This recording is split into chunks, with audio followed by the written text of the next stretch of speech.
to Sonia Travel Podcast. So, we're talking about romantic places to go. Did y'all know that San Francisco is considered a romantic place? So, with culture, fun, and romance, San Francisco is a truly unique blend of luxury, modernity, and a free-spirit, artistic way of life. There are so much packed into and around the city, from its bustling Chinatown to the picturesque vineyards in the surrounding area.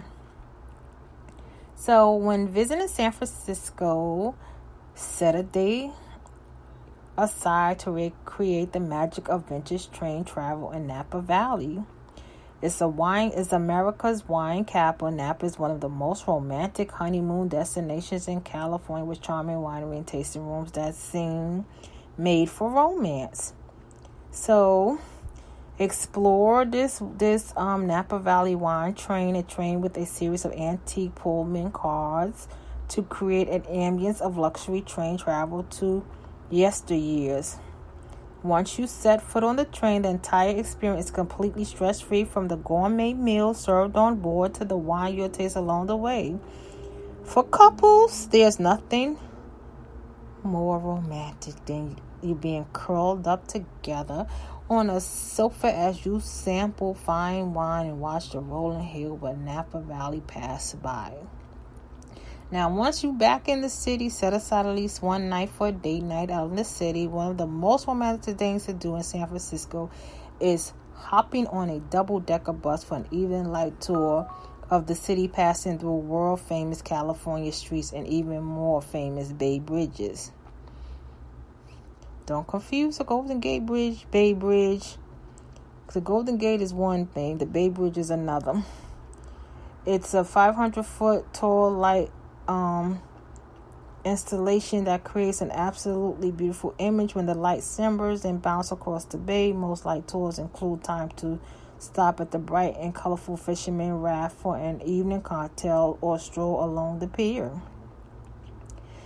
If you have an extra day that you want to stay in San Francisco on your romantic honeymoon or just being romantic, plan a trip to the Muir Woods. Is one of the California most impressive national treasures, and it makes an excellent honeymoon destination when you're in San Francisco. It's just north of the city.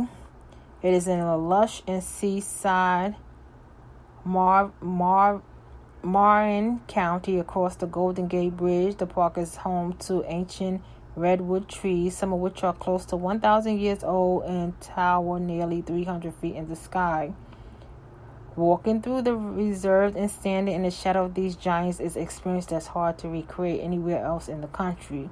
There are 6 miles of trails available, ranging from flat boardwalk trails along the woods to long dog trails into less crowded areas of the park.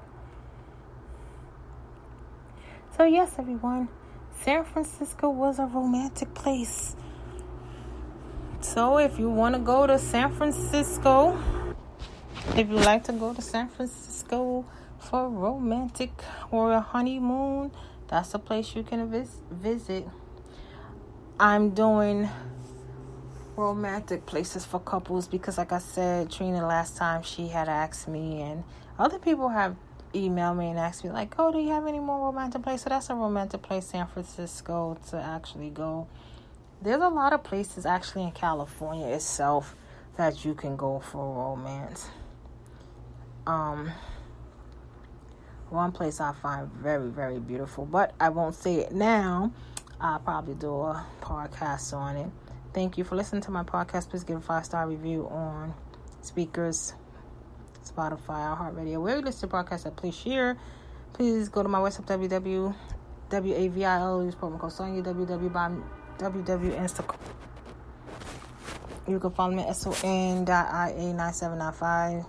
Instagram, Sonia Santiago, Twitter, Sonia Santiago, Facebook. Thank you and have a blessed night.